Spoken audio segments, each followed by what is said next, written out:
Bitcoin, the experimental online currency, is now a global one, complete with its own and so far only ATM. The first machine has been set up in a cafe in Vancouver, where people can exchange digital money for physical cash. But though you're probably asking yourself exactly what are Bitcoins? Well, in the simplest terms, it's just a currency, but an online one.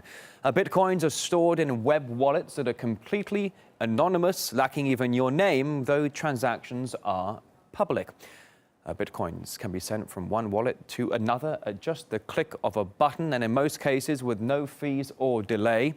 The system bypasses banks, middlemen, and governments. What's more, Bitcoins can be easily sold for any currency available, whether that be in dollars or euros. I suppose the downside being that the exchange rates do tend to be fairly volatile. Finally, though, where do they come from? The process is called Bitcoin mining and consists of computers running special programs to generate a steady flow of currency.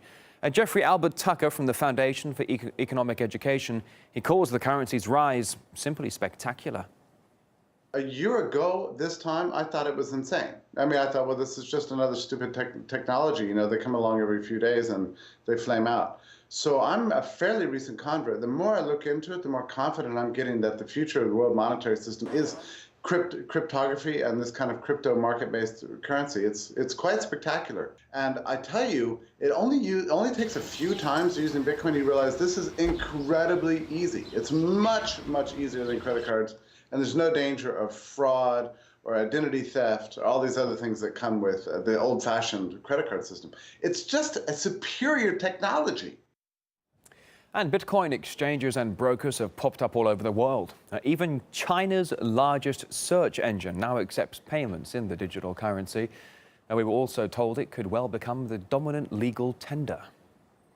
Really, it's formulated to be an alternative currency, and there's no reason why it can't itself become a means of a calculation. So you could do your accounting in it. In fact, people do this all the time. And you can enter into the Bitcoin ecosphere and live a wonderful life, meaning that you can bypass government currency entirely. The US is now restricting what's called money exchange businesses. So there's so much high costs associated with ATMs. It doesn't surprise me that it started in Canada rather than the US. The U.S. would lose out if it continues this trend towards regulating cryptocurrency. Now, it may be popular and in demand, but Bitcoin has had more than its fair share of controversy and turbulence. Money laundering concerns and shady online activities have sent its price soaring, collapsing, and then recovering all over again. The latest incident saw an FBI raid on Silk Road.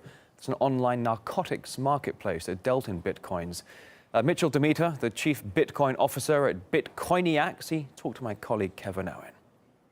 We've got anti-money laundering policy in place where we limit users to $3,000 per day. Every transaction you make is recorded on a public ledger. Your name isn't attached to it, but if somebody wants to find out who was making that transaction, it can be done. The Silk Road was a perfect example of that. They ended up shutting down the Silk Road, basically an eBay, a black market eBay. And they actually shut that down, which is actually a very good thing for the currency as a whole, as a lot of people associated Bitcoin just directly with the Silk Road. And so since it's been shut down, the currency did dip about 10% for about 12 hours. And since then, people have realized that it's not just about the black market, and it's actually a legitimate currency, and it's actually gone up about 100% since then.